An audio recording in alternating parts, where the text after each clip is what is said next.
गोंदिया के डोंगरगांव हत्याकांड में अब नए खुलासे और गंभीर आरोप सामने आए हैं। मृतक के परिवार ने दावा किया है कि इस हत्या में एक नहीं बल्कि कई लोग शामिल हैं। मामले की गहन जांच और कड़ी कार्रवाई की मांग तेज हो गई है। गोंदिया जिले के डोंगरगांव हत्याकांड मामले में मृतक परिवार ने नए और गंभीर आरोप लगाए हैं। परिवार का कहना है कि बैंक कर्ज माफी और बीमा राशि हासिल करने के लालच में दोस्त ने अपने ही मित्र की हत्या कर दी और इसे खुद की मौत दिखाने की साजिश रची।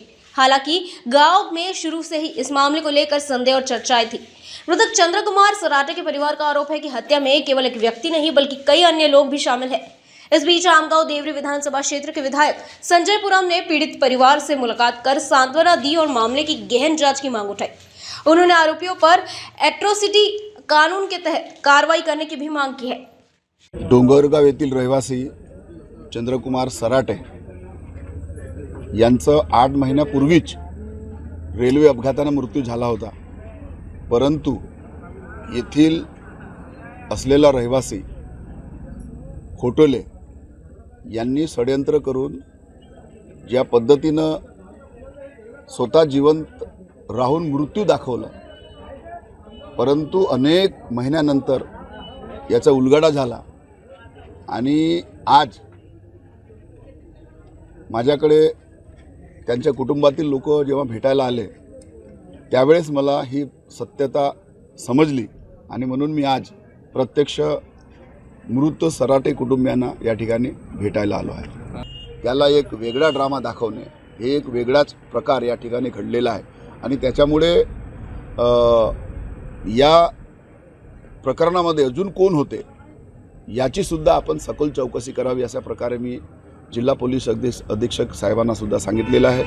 त्यांनी मला गवाही दिली आहे की साहेब मी पूर्ण आपल्या या हत्येकांडाची चौकशी करणार आणि जेवढे लोक त्या ठिकाणी दोषी आहेत त्या सर्व दोषींना मोठ्यात मोठी आणि कठोरात कठोर कारवाई आपण करू अशा प्रकारे त्यांनी आपल्याला सांगितलेलं आहे। ओमप्रकाश आता खोटोले आणि ह्या त्यांचे मुलगा अंतिम खोटोले आणि आदेश खोटोले ह्या लोकांना आता प्लॅन बनवून सर आता माझ्या हातात चंद्रकुमार याला आता टार्गेट बनवला। त्यांच्यावर आता लोन होतं आणि आता काही LIC होते आणि तो LICच्या आता फायदा घ्यायसाठी आणि लोन सूट करायच्या फायद्यासाठी त्यांना आपले आता प्लॅन वगैरे बनवून माझ्या भावाला टार्गेट बनवून त्यानं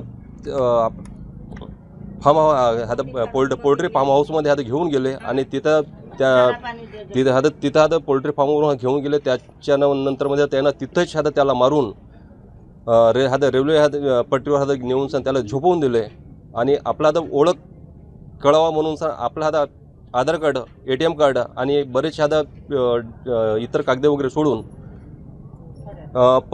तिथून पसार झाल्याच्या नंतर म्हणजे तिथून जे माहिती आली गावाकडे का अंतिमची गाडी जे केला जर आता आपला आता घरच्या आपला भाऊ नसून जर आता त्याच्याच घरचा व्यक्ती जर असेल तर त्याच्या उलट परिणाम आता आपल्याला जे भोगावं लागेल म्हणून आपण आता कन्फ्युजनमध्येच राहिला। त्याच्यावर समोर आता FIR दर्ज वगैरे नाही केला, पण बरेच लोक म्हणत का तुम्ही चला आम्ही आता तुमची आता मदती लावू, आम्ही तुमची आता सहायता लावू, तुम्ही चला आता मिशिंगची कंप्लेंट द्या आणि तो आता अंतिम नसून तो आता माझाच भाऊ आहे आणि अंतिम जिवंत आहे म्हणून असा तक्रार करा म्हणून आता मला गावातले बरेच लोक बोलले आहेत। तुम्ही केले तक्रार? मी नाही केलो साहेब। आता कसं माहिती झाला, कसं पकडण्यात आला? आता त्यानंतर मध्ये आता माहिती पडलं का आता अंतिम सिलेंडर वगैरे अंतिम जिवंत आहे आणि सरेंडर वगैरे केलं म्हणून आता मला आता पोलीस स्टेशनमधून कॉल आला तुम्ही आता लगेच या, आता तुमच्या आता जो आरोपी जो आहे तो आरोपी पकडण्यात गेला आणि तुमच्या भावाची हत्या करण्यात आला आहे। काय मागणी आपली?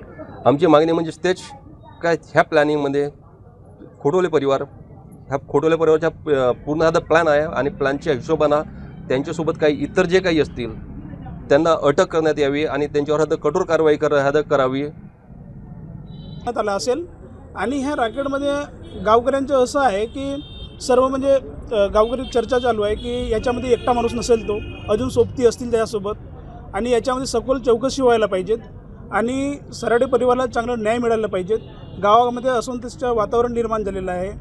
याच्यामध्ये त्यानं पूर्ण गावामध्ये समाजामध्ये असेल, गावामध्ये जेवढे म्हणजे गावाचे जे चांगले कामं होते, जे चांगले कार्य होते त्याच्यामध्ये यांना दुष्बाधा आणले आहेत आणि याचा परिणाम असं झाला आहे की गावातलं वातावरण मोठं खराब झालेलं आहे।